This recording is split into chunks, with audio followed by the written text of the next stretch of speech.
Hello survivors and welcome to another Walking Dead Road to Survival video, and in this video we're going to be showing you the main rewards for a bear's journey. And yes, it is a bear. We have Brutus the bear, and it looks like he was, I don't know, he was in captivity, he was not looked after, but this guy looks like a literal beast. Look at this guy. Look at him. We'll see the animation. He does an attack. It is a little bit janky when he sits back down, but I have tested it out in an actual fight situation and it doesn't look this weird as it does in the roster here. But visually, he doesn't have a hat or a backpack when he gets maxed out, obviously. But he does have these chains on. He is obviously ripped up a little bit. He has been through the wars, and it looks like he's been getting in fights with other animals, because if you see that scratch on his arm, that is definitely an animal scratch, or like, potentially could be a walker that he's grabbed a hold of or something, but it looks like maybe another bear. I'm not actually sure there. He could have been like in bear fights. I guess we'll find out when his story missions do come out. If we look on the left hand side, we do see his avatar, and I'm gonna guess so many people are gonna use this avatar because it's a bear. It's a bear. He looks great. And if we scroll down, we can see that he is with 30 veteran rings. He has 5,007 attack. That 7 attack makes a big difference. Having over 5k always looks nice. 3,292 defense, 4,201 HP. He is of course considered a damage dealer with that sort of attack stat, which does definitely make sense. But we'll go across and look at his adrenaline rush. It is called Grizzly Mauling. It is a 76 AP cost rush, so the normal kind of speed that we're used to. Deal 800% damage to up to 3 enemies. Those enemies get crosshairs for 2 turns. So not too much going on with this rush. 800% damage to 3 enemies is very, very powerful. And also the crosshairs on top of that is great. But the crosshairs most likely will not actually work unless he doesn't take those characters down. If he one-shots those characters, they probably won't be decapped. The crosshairs happens after the damage, which is exactly how it works with S Class Lily, and I think pretty much any other S Class that deals crosshairs on their rush. The only character that does crosshairs on their rush potentially and can decap someone with it is Heng Yen, but it's because he does it with his specialist skill. If he hits a crit on his rush, he then obviously will be a guaranteed decap at that point. That's the only character that I can really think of. So this is Brutus on an attack team, and we're just going to hit the rush button and see what happens. I'm pretty sure that the characters that he takes down will not get crosshairs. This is just to test that out. This isn't a defense team that's really going to withstand this sort of damage, but this is mainly to test out how that rush works with the crosshairs. I'm fairly certain these will not be decapped. They're going to get taken out, and as you can see, they're all revivable, because the crosshairs comes in after the damage, but if they're already taken out, you cannot get any sort of negative status effects put on you once you're already downed. However, the amount of damage this guy could bring to the table, and the fact that he can be used with quite accessible leaders like Ivanova and Erin here, I think Brutus has got big potential as a damage dealer. And I would definitely build him glass cannon just to get the most out of this rush as possible. The rush reminds me of 6-star Amber as a character, hitting 3 characters and those characters getting a debuff. She did heal reduction. This guy does crosshairs. Crosshairs is definitely much better.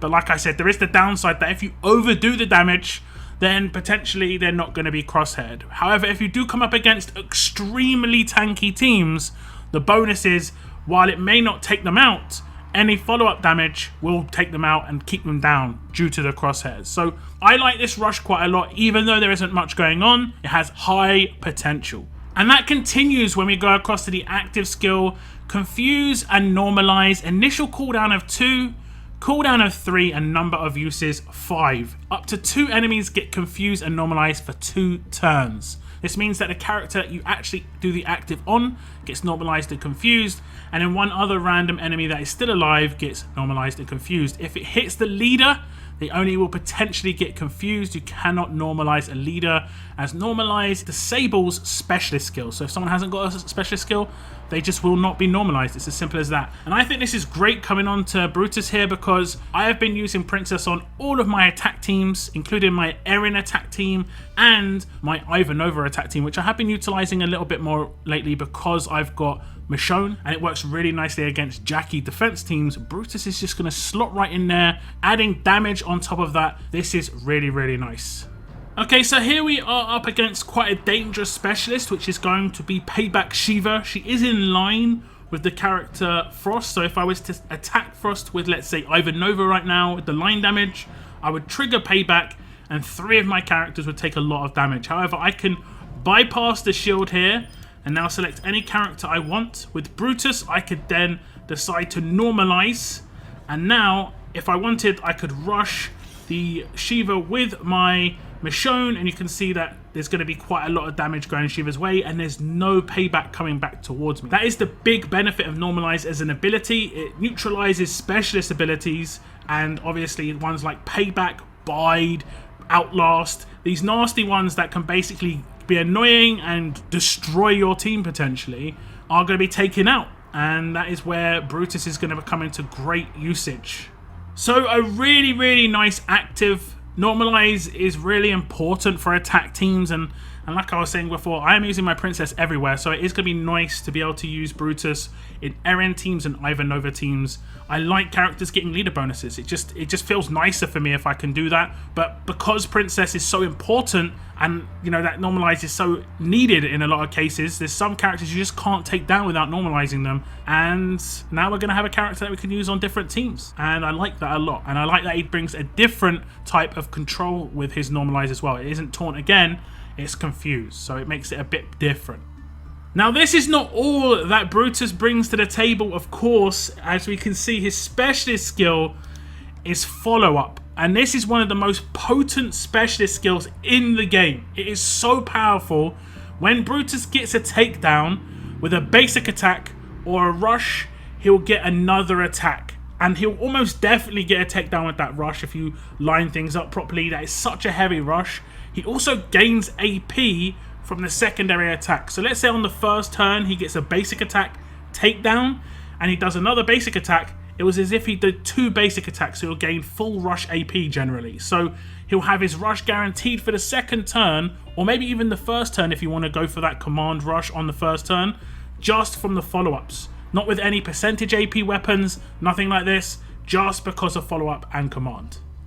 Okay, so I'm going to be attacking a team that is very weak. This is just to give you the full potential of what this follow-up can do. Let's say your entire team focuses one character. They're down to like 5% HP. Brutus then decides he's going to finish them off. He gets the last hit. As you can see, he gets now another attack. Now he's going to attack someone else with a basic attack. It's not going to do much damage. You know, they're going to be full HP. That's going to be the way it goes. At this point, you could decide actually want to command Brutus to do a command rush on the first turn. As you can see, as long as you've got a command up still, you can do that. Or you can just go on to the next turn, as we're going to do. Then you can rush again, and let's just say I will probably take out 2 or 3 of these lower level characters, and if you do that, he'll get another one with a basic attack. And this is where just when I do the basic attack again, he's halfway to his next rush once more. So this is where Brutus power just comes in, and it's going to be immense amounts of power. And this just seems more and more and more like the 6-star version of Amber. And the 6-star version of Amber was an absolute monster. Really one of the most powerful characters in the game. And the fact that we've got Kenny and Alpha that can work with this character in various teams. Let's say Erin leader, Kenny, Alpha, Brutus, and then a command Rick. That 5 is so powerful, and I can see a lot of people using that lineup. You can also use Brutus and Alpha in an Ivanova attack team instead. The potential of Brutus is really great. The fact that he does damage and is a utility character with his active skill is such a big bonus. But he also has a weapon attached, and it is Brutus Violent Claws. They have 30% attack base, so this is the right stat. This is the stat you want on him. A medium bonus to AP when attacking, that's the upgrade slot. You would generally want to go for a very large bonus to AP when attacking as a minimum. And in the third slot, we've got 400% attack and get Guardian Shield when attacking enemies with less than 25% of their max HP. So this is kind of strange. This is almost like him having execution, but on his weapon, where if someone's got 25% or less HP, they're going to get absolutely destroyed by a massive attack.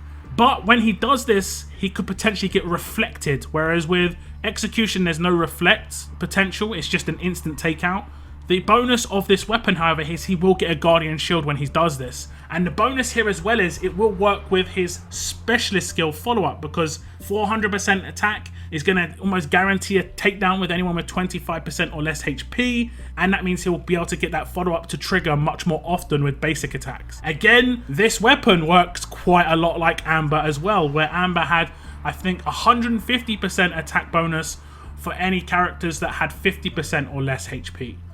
Okay, so I started this attack, and as you can see, I've got Hengyan down to very low HP. He's at 25% or less HP. We'll see the sort of basic attack damage that Brutus can do.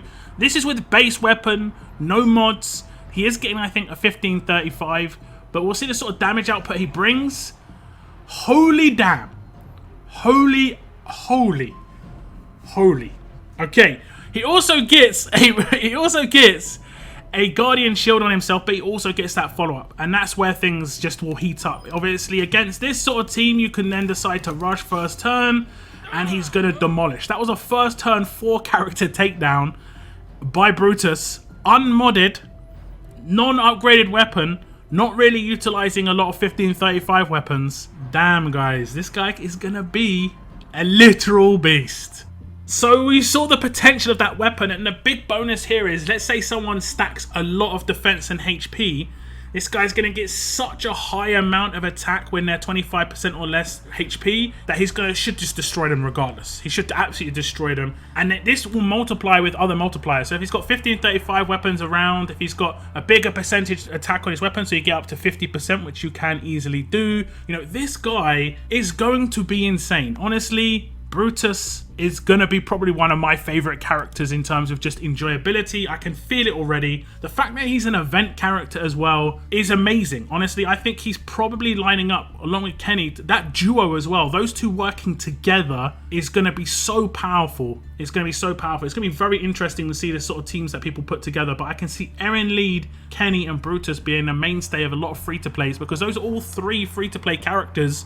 And as long as you've got 2 good support characters around those 2, those 3 are going to do such good amounts of damage between each other in terms of the buffs, the debuffs. It's just going to be such a nice little combo there. And I'm going to honestly say this is going to be almost a must-have character from this event. I said that with Kenny. I said it's going to be the difference. You're going to have people who don't have him and do have him, and you're going to know the difference between those 2 groups of people, because one of them is going to have a much easier game of it. Brutus is in there with that. Kenny is going to be the same situation as this. And the combo between the 2, like I say, my lordy, I'm going to be very, very interested to see what I can do with this character. I like him a lot already. Definitely going for this guy as a priority in this upcoming event. But do tell me what you think about Brutus, guys, as an S-Class bear. The S-Class bear. Well, guys, we're going to see. We're going to see. I'm very excited for this character. That is the end of my video. I want to thank you very, very much for tuning in. And as always, keep on surviving, guys. Keep on surviving.